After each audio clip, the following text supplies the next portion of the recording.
இன்றே டவுன்லோட் செய்து உங்கள் ஃபேவரட் ஷோக்களை என்ஜாய் பண்ணுங்க. என் பொண்ணு டக்குன்னு மயக்கம் போட்டு விழுந்த உடனே திடீர்னு என்னாச்சோ ஏதாச்சோன்னு பயந்துட்டேன். ஆனா அங்கம்மா இருக்காங்களே, அவங்க தான் எங்க ஏரியா டாக்டர். செலவில்லாம சிக்கனமா கை வைத்தியத்துல கிட்டத்தட்ட எல்லாத்தையும் சரி பண்ணிடுவாங்க. அவங்க பித்தம்னு சொன்னதுக்கு அப்புறம்தான் கொஞ்சம் நிம்மதியாச்சு. ஆமாங்க, நான் கூட ஒரு நிமிஷம் பயந்துட்டேன். அப்புறம் ஒன்றும் இல்லைன்னு பாட்டி சொன்னதுக்கு அப்புறம் தான் நிம்மதியாச்சு. ஆமா மாமா, இவங்க குடும்ப பிரச்சனைக்கு நீ எதுக்கு முதல்ல பதட்டம் அடைகிற? எதுக்கு நிம்மதி அடைகிற? இனியும் விட்டா சரியாகாது. மாமா, நாம கிளம்பலாமா? என்ன திடீர்னு? இல்ல மாமா, மறு வீட்டுக்கு வந்தோம், சாப்பிட்டுட்டோம், கிளம்பலாம்ல, டைம் ஆச்சு. என்னம்மா கிளம்பலான்றீங்க? ஆமா, அவ்வளவுதானே. ஃபங்க்ஷன் எல்லாம் முடிஞ்சிருச்சுல்ல.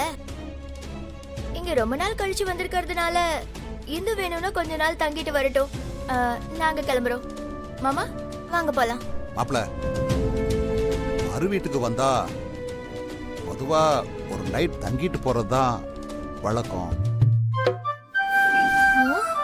தீபாவோட அத்தை இங்க வந்து கத்திட்டு போனதுனால நீங்க ஒரு ராத்திரி இங்க தங்குனீங்கன்னா தான் எங்களுக்கு அக்கம் பக்கத்துல மதிப்பும் மரியாதையும் இருக்கும். அது மட்டும் இல்லாம உங்க ரெண்டு பேரையும் நல்லா கவனிச்சுக்கிட்டேன் அப்படிங்கிற திருப்தியும் எனக்கு இருக்கும்.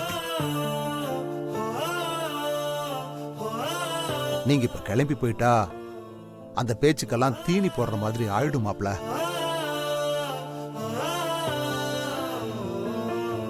இதுல எங்க கௌரவமும் மரியாதையும் இருக்குமாப்ல. கொஞ்சம் யோசிச்சு பாருங்களேன். இன்னைக்கு ஒரு நாள் எங்க கூட தங்குனீங்கன்னா நாங்களும் சந்தோஷமா இருப்போம்.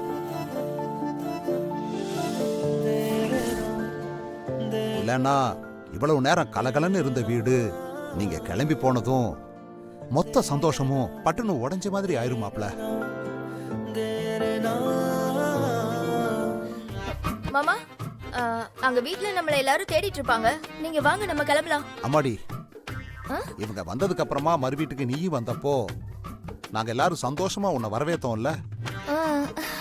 அவங்க இங்க சந்தோஷமா இருக்கிறத பார்த்துட்டும் அவங்கள பிரிச்சு கூட்டிட்டு போறதுலயே குறியா இருக்கியம்மா.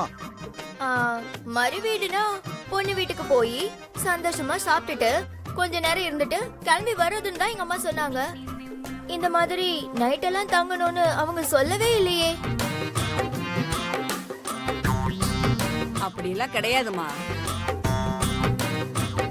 எங்க வழக்கப்படி மறு வீடுனா பொண்ணும் மாப்பிளையும் வந்து சாப்பிட்டுட்டு சந்தோஷமா ஒரு நாள் ராத்திரி தங்கிட்டு அடுத்த நாள் பெத்தவங்க கையால பொண்ணு சீர்வரிசைய வாங்கிக்கிட்டு புகுந்த வீட்டுக்கு போறதுதான் வழக்கம். அதாமா முறை. மாப்பிள்ளை தம்பி, நீங்களே கொஞ்சம் யோசிச்சு பாருங்க.